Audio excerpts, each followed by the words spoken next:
Como lidar com a ansiedade que a dermatite atópica gera? Nós vamos chegar lá.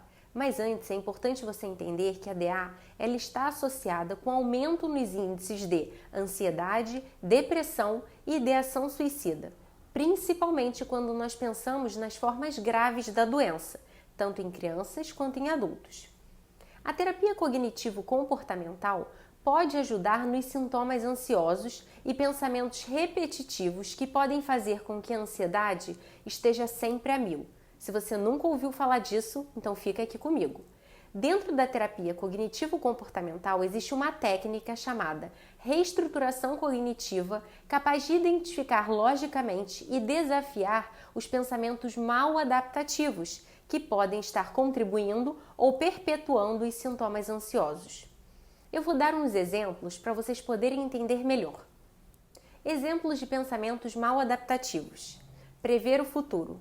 Predizer que eventos negativos vão acontecer no futuro.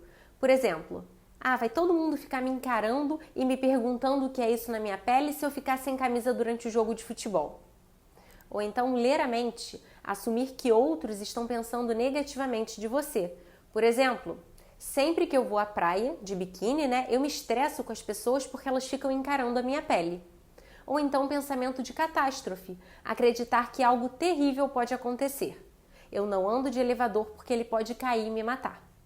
Os pacientes eles são encorajados a identificar esses pensamentos e desafiá-los com pensamentos alternativos, como: qual a pior coisa que poderia acontecer e como eu lidaria com isso?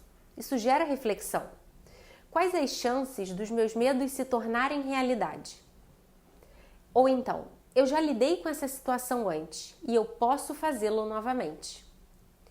Por exemplo, o psicólogo ele pode ajudar um adolescente a visualizar com antecedência um pensamento que poderia lhe gerar ansiedade e propor um pensamento alternativo, ou mesmo os pais do paciente podem fazer isso. Qual poderia ser o pensamento ansioso? Se eu ficar tenso e eu tiver uma crise de coceira na classe, eu vou passar vergonha.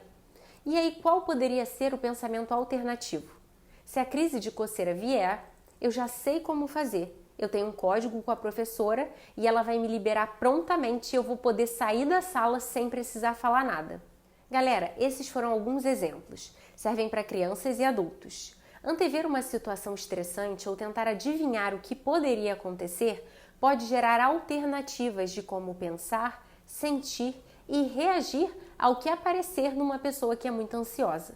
Assim, o paciente sai de casa com um plano B ou uma alternativa a como reagir quando o estresse vier. Agora eu vou dar um exemplo pessoal. Sempre que eu tinha medo de falar para uma audiência muito grande, eu ficava ansiosa por conta disso. E aí eu pensava no individual e não no coletivo.